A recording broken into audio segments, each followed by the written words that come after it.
there's a big misconception about this project that it is being paid for by the residents. It's not. Yeah, I don't know where they got that. It was from the beginning. It was. I think people, you sound bites and you don't always listen. Yeah. And if it doesn't affect you, you don't think about it. Right. And so, but now when it's getting down to location, I won't vote on that. I'm like, well, you already did. Number one. Number two, it's only Fargo because that's how they decided to do it. And it's hotel tax. So anybody that stays in a hotel is paying for this. That's what we do all day long. Our mission is to bring people to town to stay in hotels. That's how we're funded. Yeah. So the better job I do, the more money we'll have to make this thing and to operate this thing. Not my team. But that is one of the biggest challenges that I have been a little frustrated with. And it's just because not everybody knows, is that this is residents. You're only going to benefit. Yeah. Only going to benefit from this.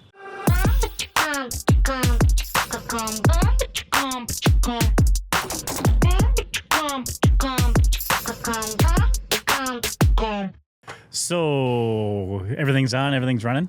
Can you hear us okay? Shirley, you ready for this? I'm ready. Okay. You said it last time, so I get to say it this time. All right. We're pulling the Intercontinental. That's our code word for starting the podcast. Okay. You have an empty glass. That's empty really fast, Shirley. Well, we have Shirley Hughes here from Visit Fargo-Moorhead, the FMCVB. What do we want to call it today? Visit Fargo-Moorhead. Visit Fargo-Moorhead. Everyone should visit Fargo-Moorhead, shouldn't Everyone they, Fish? should. They absolutely should. And West Fargo. We're in West Fargo. Exactly. We are in West Fargo. All three. Yes, West Fargo. We have to support West Fargo. Tell us where we are, Fish. Right? We are at the lights. The lights! The light. We are What are sitting we in the middle of a doing here? field. Can you believe with the weather that we've been playing with in Fargo-Moorhead, where we're having 50, 60 degree swings, that we actually picked a day where we can sit outside? Yeah, this is kind of amazing. We're lucky. I'm glad I have a hat on. I'd be getting color. Be getting a little burned.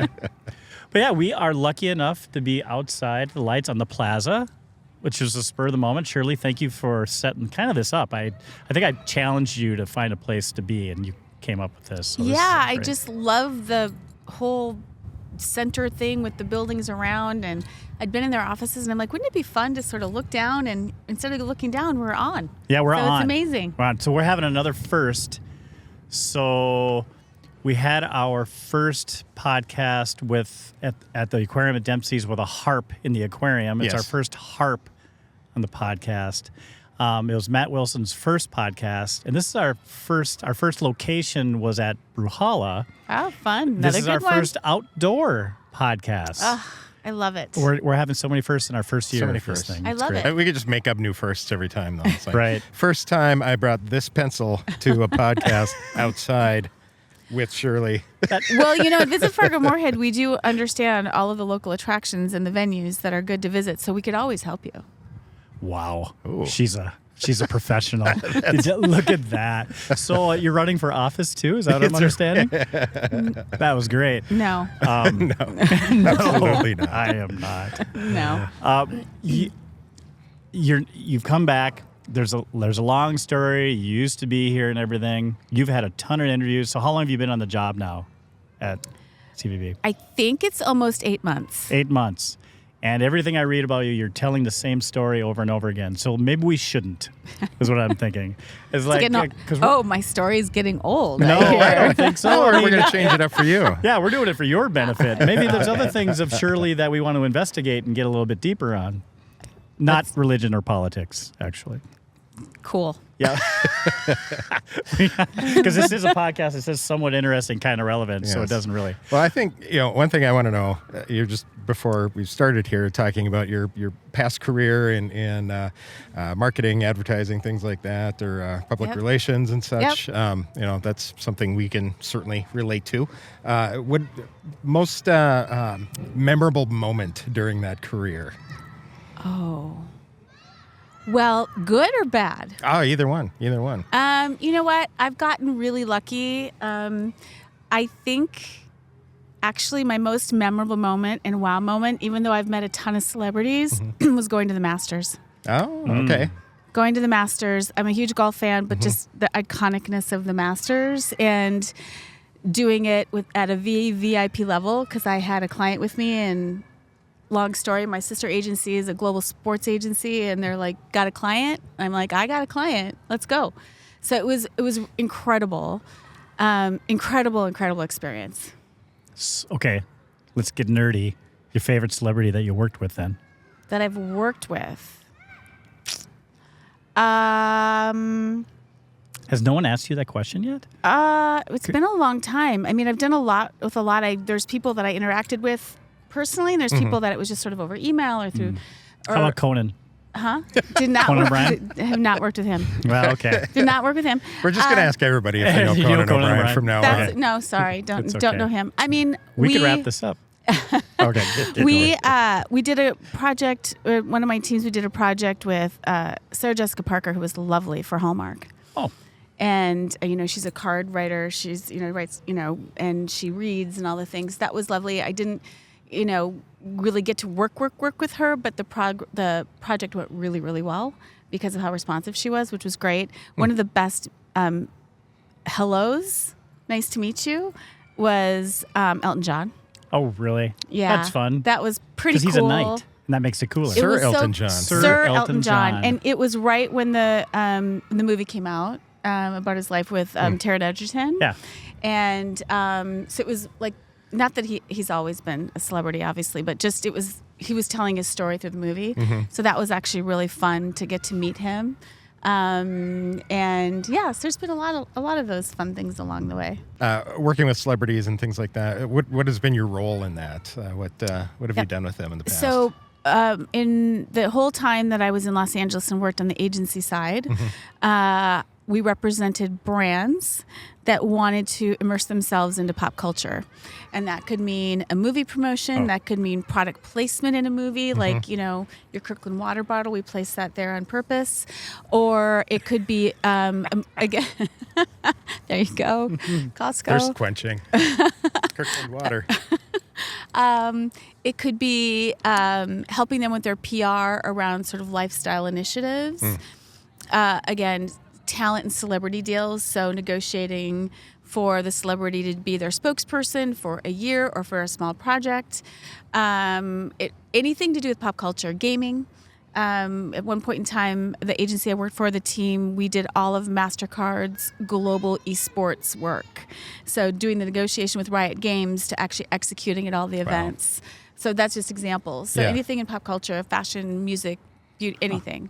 So She You're on the fits right perfect in show. with this thing. She's going to be our third host. I think so. let's do it. Yeah, let's bring Shirley on. When we bring somebody else, I think Shirley needs to be part of the interviewing crew. I think so. That I'm would be down kind for of that. fun. Let's do That's it. amazing. Let's do it. So was that agency? Was that the RCPMK?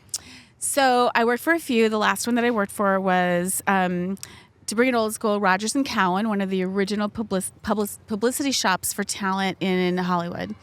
They changed to RNC. PMK was the other one that was equally as big and as notorious and aged in a good way. And we both were owned by the same holding company. So if you know the holding company world of agencies, they at one point in time decided to merge the two together. So it became RNC PMK. Yeah, mergers are crazy. I've been through 7 of them. No, thank you. RNC PMK. So that was the last one I did work for in the entertainment space as well. So are they still around, PMK? Because I went to their site. I want to cry. I was like, is this a strategy that is? It's the completely one, dead. Like one page. That I was like, No. you can't is click this on super anything? smart? Well, or that are they is not a strategy. CAA does that. They have in the past. I worked for Wasserman. We tried to do that for a while. It didn't work. 'Cause people want to know more about you. Anyway. I mean, there's literally nothing on that site. You know what's so sad? So again, this is about where the industry is in general. Advertising and marketing. You guys know what's going on with the big holding companies and everything that's happening in the industry. The model's broken, I believe, for not to get too deep into business, but Omnicom. We were part of IPG. Omnicom acquired IPG. With that, before the acquisition finished, IPG decided to divest of Rogers & Cowan, PMK. So they then went to another agency that used to be a part of PMK and broke off years ago and said, hey, could we talk about getting together again? So they're now a part of another company. PMK Entertainment has been relaunched, which is the talent publicity side, but all the brand work sits under this other third company. And Rogers & Cowan is no more, and it's super sad because it was 70 years of the most representing the most iconic talent in front of and behind the camera and entertainment. So I feel lucky that I was a part of that magic for a little bit. but the industry's completely changed. And anyway, it's just complete disruption. But Yeah. It's like Were you magic just disappears. the doesn't magic it? disappeared a little bit. Yeah, We've seen a little bit of that just in our small time, even locally. Oh, yeah. I mean, like the old days of the ad agencies, even here Yeah. locally, there was a whole different vibe. Yeah. And it's just not there anymore. But you It's guys- kind of sad. It used to be more, there were the swings of like independence, and then it would all kind of come together for agency sort of thing, Yeah. and then independent, kind of back and forth. Sort of, Yep. you know, you'd see people move and shift, and now it's just disjointed. I think Wow. There used to be 4 awesome, big, cool agencies Here, in town. yeah. Now there's 400 practically. I mean, listen, I And think it Yeah, kind small. of takes the vibe away from it a little. it's just the shift in the industry, and I think depending upon your point of view, brands are also very, I believe, fickle in what they want. Oh, we want the big agency with the big ideas, and they've got the horsepower, but then we want really creative because we can't get that out of the big shops, Yeah. right? So we need this little independent creative, and then the little independent creative's like, well, we can do that for you too, or we can do that. It's that push and pull of it all. Yeah.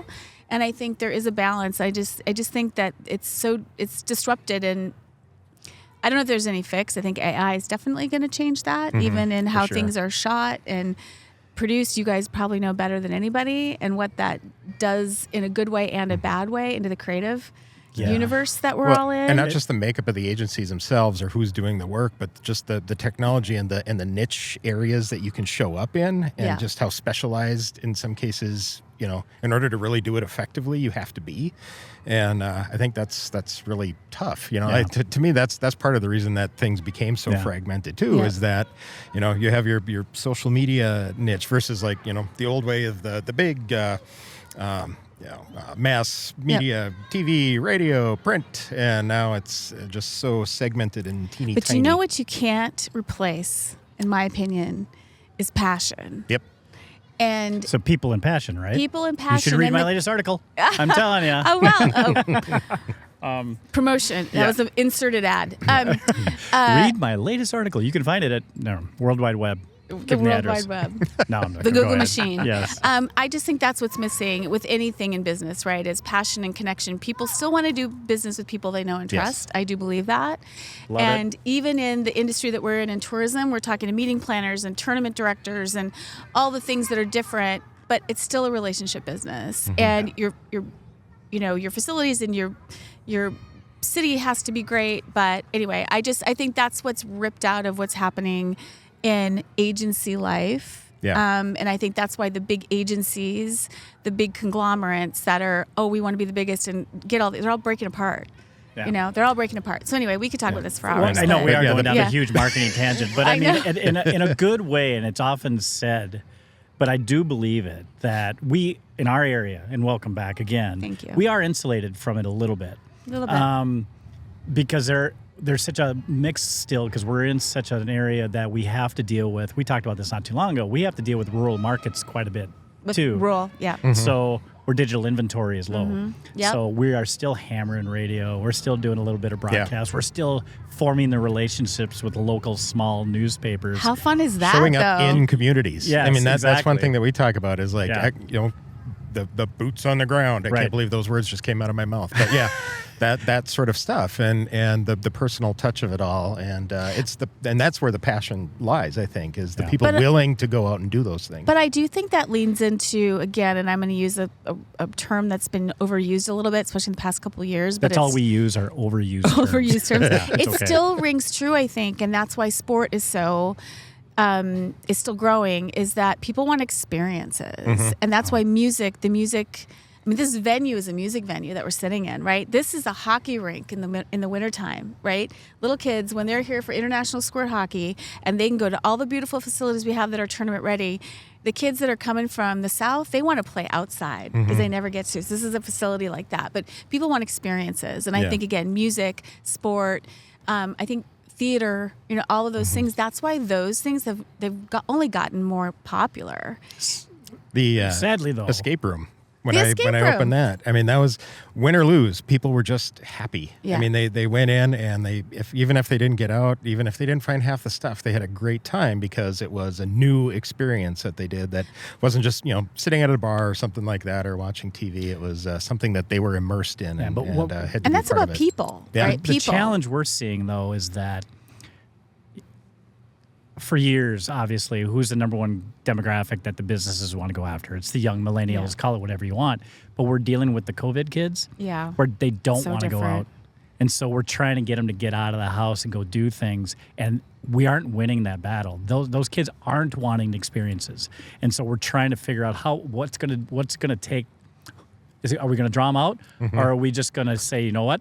We need to go on to the next generation and just, Forget pass you guys. over Forget there. you guys. Didn't I hear there's a whole thing that was like a trend, like whatever happened to house parties? And some of these Gen Zs and younger are like, what's a house party? And you're They like, don't know the rush of being People chased come by the to cops. your house. What is a house The cops party? They are use here, your you bail out the bathroom? window. Someone's like throwing up in the corner, and you're like, not my mom's plans, Yes, right? exactly. All those things, like that. And I saw that. I don't know what I saw it on. I was like, oh my gosh, kids don't do this anymore. They don't know about, hey, who's going to get the kegs, who's going to get the pump, or Somebody spilled beer on my Pokemon card collection. Exactly.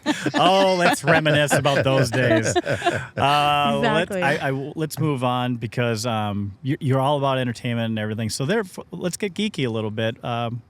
What are you watching right now? What are you streaming? I mean, what do you enjoy? Because now I'm thinking you had a personal connection to everybody you're watching on TV, which is super cool. So you might have a third degree of separation to everyone she's watching. No, you know what? I am. I'm kind of a news junkie, like it or not. I don't think that's good or bad. No, I'm with you. But I do like to know what's going on in the world. Does it draw you in like it does me? And then I go on a deep dive? And then sometimes I'm like, I can't with this anymore. I just got to shut it off. Yeah. See, I'm opposite. It pushes me away. I watched 10 Did minutes. you see what went down today? I'm not even going to talk about it. No. I haven't, because I haven't had time to look at anything. Great. I feel like that's every day. There's a bar over there. Yeah. We'll go there afterwards. Yeah. I just got done binging The Madison. I'm a big fan of Taylor Sheridan's stuff. Michelle Pfeiffer? Michelle Pfeiffer and Kurt Russell. Big fan of what Taylor's done with his studios. So you're, what's the Billy Bob Thornton one? Landman? Huge fan. Huge fan. Huge fan of Landman. Yep. I'll tell you stories about that later. But the hell, go now. No, just I got lucky to work with the production on some stuff right before I left. So I got to know their partnership team and a little bit of stuff. So I thought Matt was the coolest podcast. I think Shirley might win. That was super fun. Anyway, for me, it has to be, I actually really like stuff that's just super easy, like Running Point's coming back on with Kate Hudson. Super, like, it's a spoof on the Lakers a little bit. And having lived in LA, and I'm like, she's actually a really funny comedic actress, I think. And it's easy watching. I need stuff that takes me out of That's the day. I have been missing that, and I'm getting that with High Potential. I don't know if you guys have watched it. Oh, yeah, I haven't absolutely. watched it. Oh my god, it's a I haven't serial seen the season episode. finale yet. There's a case, they solve the case, and then there's a small thread running through that's actually kind of annoying. But like each one, it's its own little compartment. It's like, oh, that was And nice. it's funny I that got through it in like broadcast 45 TV minutes. is pulling that off. What's that? Yeah. It's funny that broadcast is pulling it off. Yeah, on Netflix. Yeah, I want to go agreed. back though. There was a subject I wanted to ask you if that's okay. Yeah, go for it. It's your podcast. Because when you were at PMK, I was more like fish. I'm sorry, but you lived in LA for how long? 28 years. Tell me about LA living. I don't know anything about it because I'm from here. Yeah, no. Dan moved across the 28 river. No, wait, years you in didn't. LA because Warner Herzog, he was interviewed recently on a podcast I was listening to, and he fascinates me, if we all know who Warner Herzog is.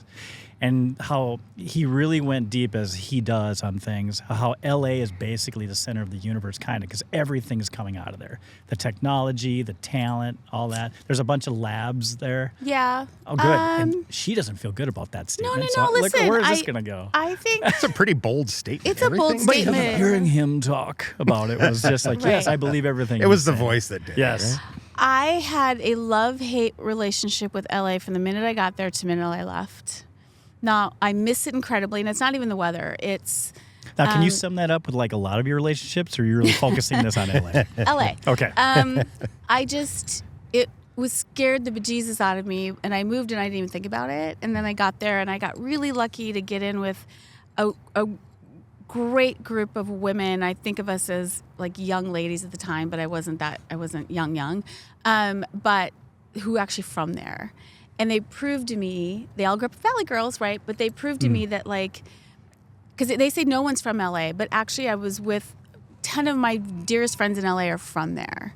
And some of the best people I've ever met in my life. And what's hard about LA is you have to drive everywhere. So there's no, and it's kind, I mean, Fargo's kind of the same, but it takes 10 minutes Fargo. to get anywhere. It's just a shorter But in a drive bigger everywhere. city, if you were to live in New York or San Francisco, like when you think big cities, you just go down to your local something and you have drinks and you meet people and or whatever.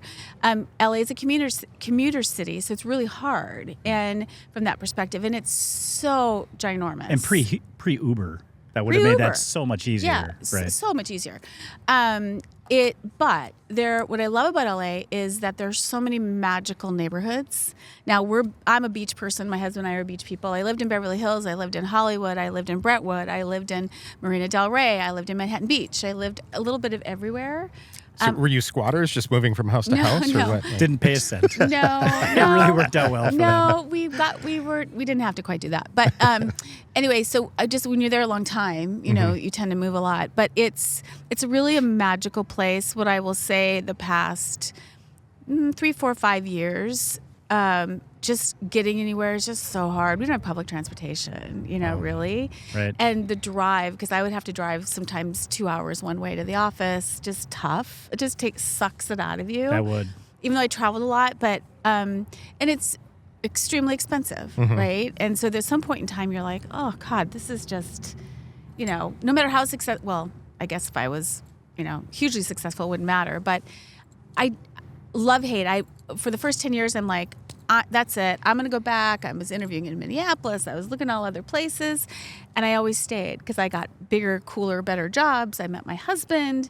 Like, it's home to me. And people are like, but this is home. I'm like, but that's home. After 28 years, that's still my home. Yeah. Interesting. That's what kept me here is like every time I kind of thought about leaving, it's like, oh, here's a new challenge in the job. Here's a new thing going on. Well, okay, stick around a little. And then all of a sudden the roots are there. Did you go right from Fargo to LA? I did. Did you land a job before you went? Yeah. So I was working at the Convention and Visitors Bureau. Yeah, with Cole Carley. Yeah, with Cole. And, you know, the amazing thing about our industry is we travel all the time. And I had, you know, this pack of people in the industry that were all in our mid-20s, and we traveled together all the time, and like, okay, see you in a month at the next conference, and, you know, that whole thing. Or we all take vacations together. And they were all getting jobs. I'm like, hey, guys, so I don't have a boyfriend. I'm not tied to the city. It's time to move, right? If I'm not going to go, I need to do it now or I'll never do it. And Feeling one of those pressure points? I ended up, a bunch of my friends went to work for Hard Rock Cafes at the time when they were starting to really market. And it was literally a dinner in Minneapolis at a convention. I don't even know how many empty bottles on the table. And a bunch of my friends had gone to work for Hard Rock, and they're like, hey, Susan, maybe we should bring Shirley over and like interview for LA. What do you think about that? And she's like, want to fly to Phoenix next week and interview? Or, I mean, do you want to fly to Newport Beach? And I'm like, oh, I'm going to Phoenix on vacation. She's like, well, fly you over from there. I moved 3 weeks later. Holy crap. And they did it right. They took me to Newport Beach for an interview, right? Sitting outside with my new potential boss, having a couple glasses of wine at like 1 p.m. And I'm like, this is my job. This is amazing. Shirley, you're too Hollywood for Fargo. This is before I even moved there. This is before I even moved there. This is great. So anyway, it was great. And then I landed there. And the good thing about working for Hard Rock at the time, So what were you doing for Hard Rock? You just sales and marketing. Okay. No, sales and marketing. They wanted people like she's slinging chicken wings. doing the YMCA every half hour. But you were in marketing. Sales and marketing. Wait, did they do the YMCA dance at Hard Rock? They did. Oh, my Lord. They did, yes. I hate it, but keep going. Yeah. They wanted sales and marketing. They were building teams of people that knew tourism, because it's tourism, obviously, you fill all the buses and all the people that come for special events. So I did that for about 2.5 years. But the good thing about working for them is in LA, because people are very judgy, you know, oh, what do you do? I've never heard that. Oh, what do you do? And I'm like, oh, I do sales and marketing for Hard Rock. Oh, that's cool. You know, because it's music, you know. Hard Rock. Judgy. Yeah. And this was actually the time Hard Rock was really doing one of these, and I was living. My roommate at the time worked for Hard Rock as well, but she was one of like the talent scouts for music for all the restaurants, and so we were always at some little divey bar in LA listening to bands, which was super fun. Awesome. And Love it. so, Did you hear any up and comers that are now big? Was Conan in a band then? might have been. I did not meet Conan. Damn it. I did not meet You Conan. know, similar to your story, I moved to International Falls for like 6 months. It didn't work out. Yeah. But keep going on LA. I was thinking the same thing. Yeah. Yeah, it's like International Falls. This story LA. sounds so hilarious. familiar. Yeah, it is. It is. International I had a Falls. job up there. It didn't work out. But and I came back too. Yeah, Oh God, listen. we're like mirrors. It was things happen the way they're supposed to. Yeah, and it was a absolutely. chapter in my life, and it was a great, that's how I met my husband. And I have beautiful friends and I had a beautiful life, and this is my next chapter. How is your LA experience and everything gonna affect what you're doing here today? Well, what I'm trying to do is leverage people and relationships that I have. So, for instance, on the sports side especially, so much of what we do at Visit Fargo-Moorhead is sport-driven, working with national governing bodies, which is like USA Wrestling that does, the big wrestling tournament that's here every summer. Well, that is the governing body that actually is part of the Olympic movement, right? So anytime you have like a USA Wrestling or a USA Gymnastics or something like that, those are the kids that go on to the Olympics. And those are the governing bodies for the USOC. And so I just know people in that world because I worked in sport part of my time that I was in LA as well. And so I'm like, oh, I know, my team is laughing. They're like, you know everybody. And I'm like, I don't know everybody, but I know somebody who knows somebody who knows somebody that can get us to them if we need or want. And so my whole thing is I'm like, just let me help if I can. If I can't, that's fine. If I can, then, let's do it. I did a lot of work with influencers, and we do a lot of work with influencers and social. Oh. And what we do at Visit Fargo-Moorhead, consumer behavior's changed in how people make decisions. A lot of that's driven by influencers and content creators and all that stuff. So our team is really sophisticated at it, and I just am trying to help any way that I can. And, when you get to like my age and you've been doing it for so long, you just know a lot of people, or you've been, I'm like, I've done that 85 times. Right. Let me, tell you what not to do. Hence the podcast.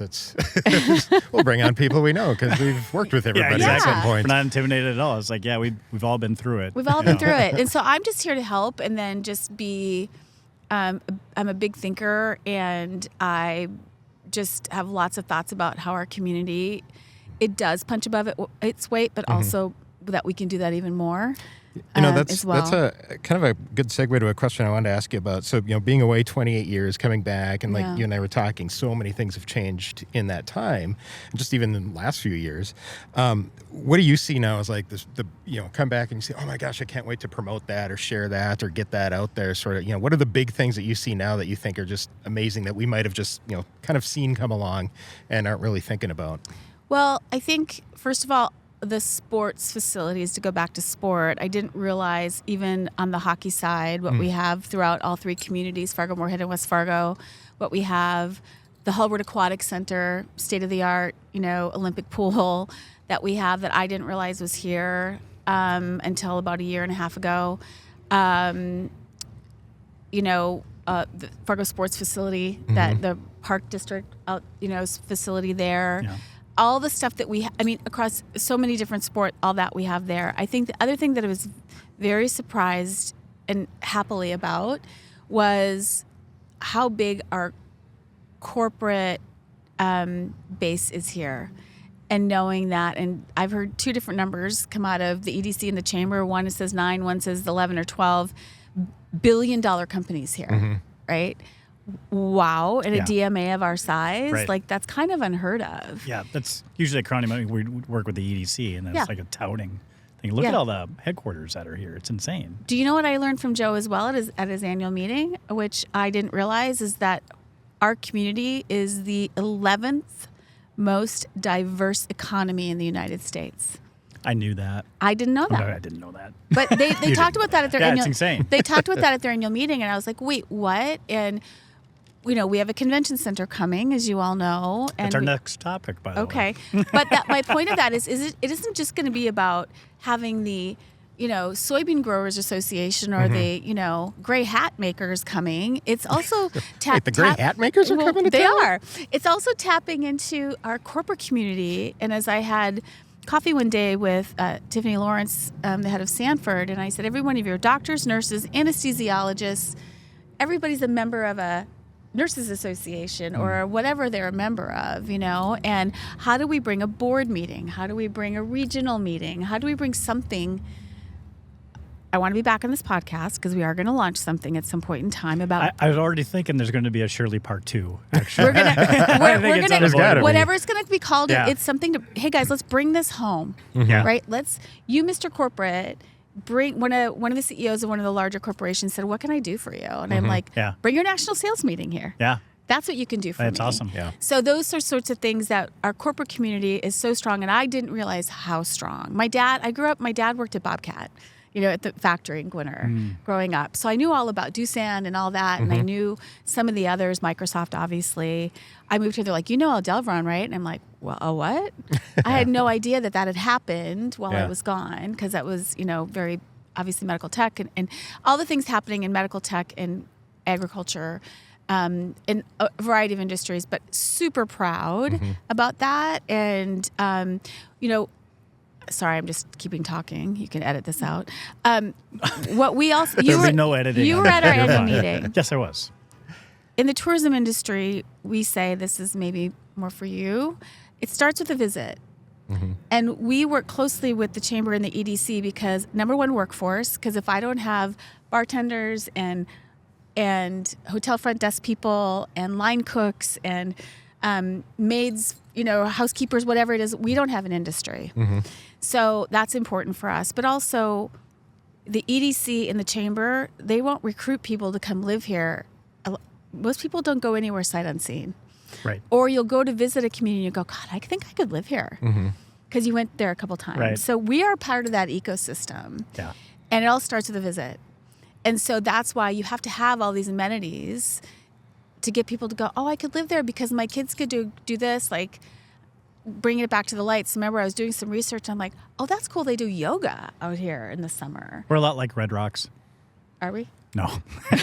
I do yoga at Red Rocks. But you know what I mean? It's just Right. the amenities. And it just starts with the visit. And I get really passionate about that because I moved to LA kind of sight unseen, but I think my husband and I love Charleston, and we are all like, we would either like to buy a house there or go Airbnb it something for 3 months or 4 months a year because we love it so much because we visited. So it's just little examples. You guys probably know, you've felt the same way, but that's the power of what tourism does for a community. Yeah, and that's the number one recruiting tool. Is like you got to come here and experience it. Well, I spoke in front of I think it was the board of the EDC not too long ago, and I was talking to the recruiters of all the major companies Marvin and all that. Yeah. And my biggest advice to them was quit talking about the weather. Don't even Yes, bring it up. Don't bring it up please. on a call. Stop. I know it's 9 months out of the year. It absolutely bites here. But don't start, boy, it's 40 below here today. Don't say that. and even when you're having other people speak with them, don't bring up the weather, whatever you do. Like, God, it was really slippery driving into work today. Right. Nah. Do you know what I say when people say, oh my God, how can you handle that? I know you're from there, but it's different. And you lived in LA for so long. I'm like, here really is the difference for me. I have a heated garage. I have a remote start on my car. You have, I call it my sleeping blanket, my what is it called? The Your jacket, Snuggie? the jacket that comes down to here, and it's I yeah. feel like this marshmallow, but it looks like a sleeping bag Yeah. because like things are just different, and you go from that really warm car that came from that really warm garage into your office. Like it isn't as bad as it used to be. Now, if you're driving on the interstate, or you're going somewhere slightly different. I try to minimize that as much as possible with weather, but it isn't. I just, it's maybe I have rose-colored glasses because it was my first winter back and it wasn't that bad. But also, Was it bad this year? I don't think I can't it was. remember. That's how quickly It when you goes. live here, It you goes forget. fast. The give and Yeah. take of all that with 2 hours drive to work one Right. way, and Oh, then it's for like, oh, I sure. can get there in 10 minutes, Right. but a couple times a year I won't be able to drive anywhere because it's snowy The sort team of has thing. teased me a little bit. Oh, you're so not from here because it's blowing a little bit. Yeah, but they're not shutting the. I'm like, send everybody home. Is the mall They're open? they're like, it's not No. that bad. And I'm like, What's the barometer? West Acres. If West Acres Is the shuts mall down, open? everybody Okay. can go home. well, it's sad that- or if like they shut the interstates, right? Or Yeah. we have the visitor center too, so we don't want to encourage people to come in when it's like they can't get the door open and Yeah. they're stuck in the parking lot. So you do want to send people home when it's a little bit bad? Because most of us are just like, it's Well- never going to be too bad to drive. Well, most of I us. think my team has really helped coach me on when the right time is to send people home. And so I've been, I'm a newbie here. I forget. And it's a little bit of my own. Maybe I'll just go home and work from home if that's a real problem. Did they tell you the summer rule then? When it's over 80, you got to let everybody go home too?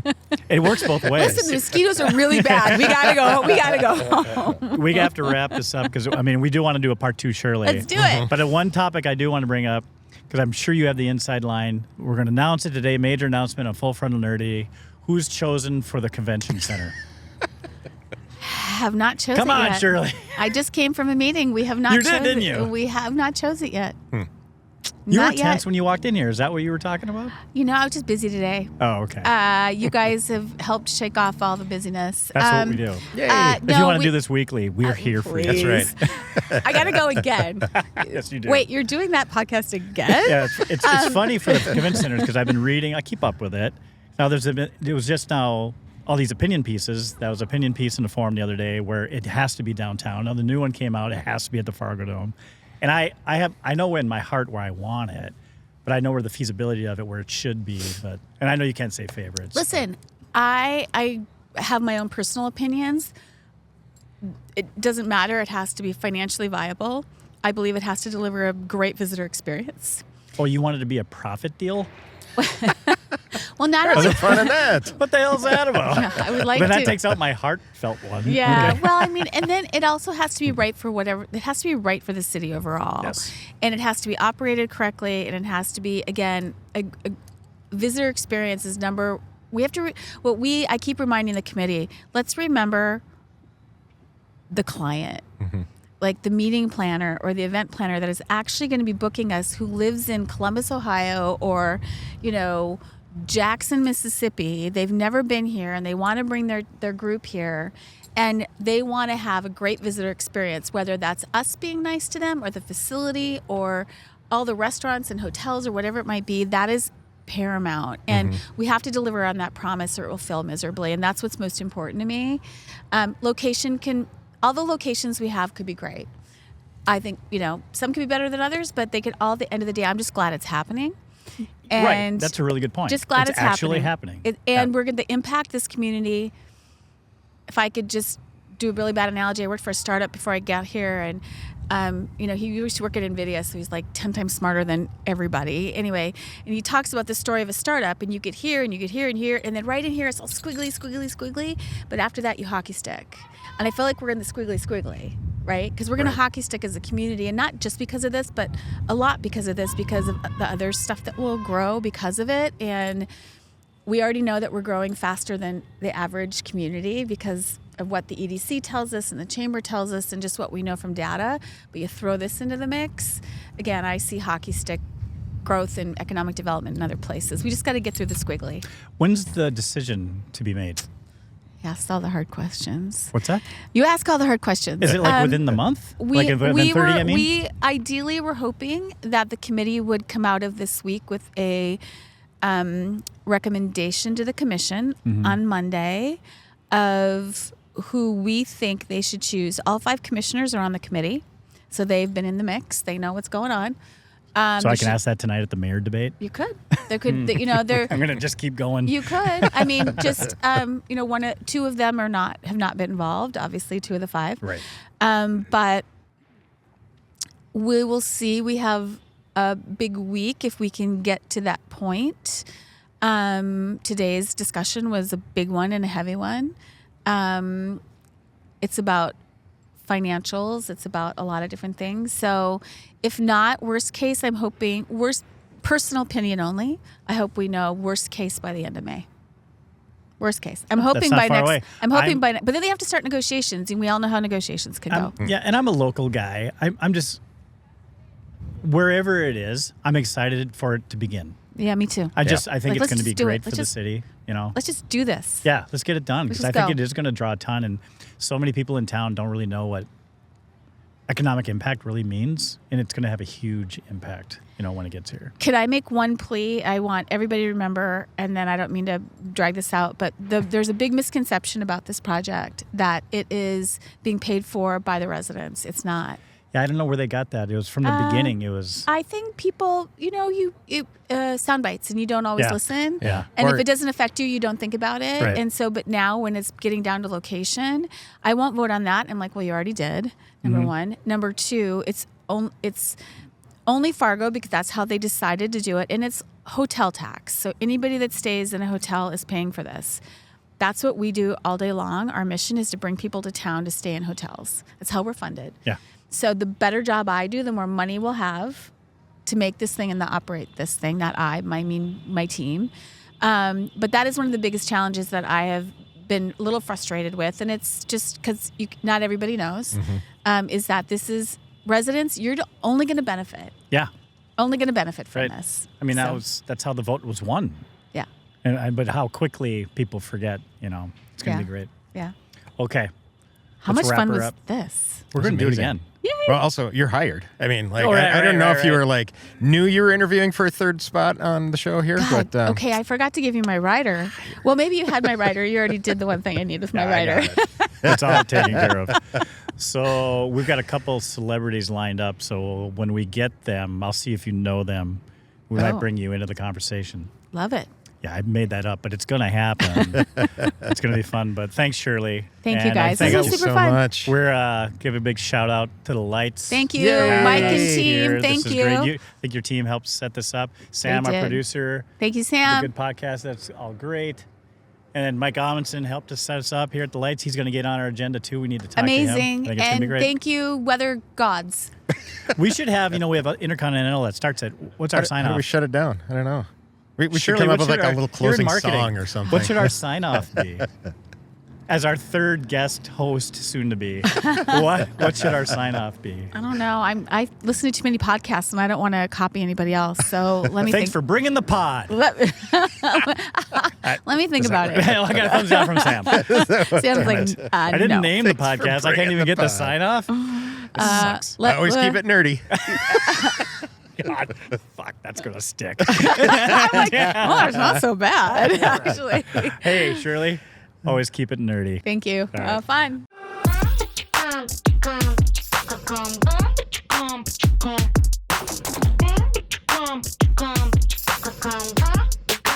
Come.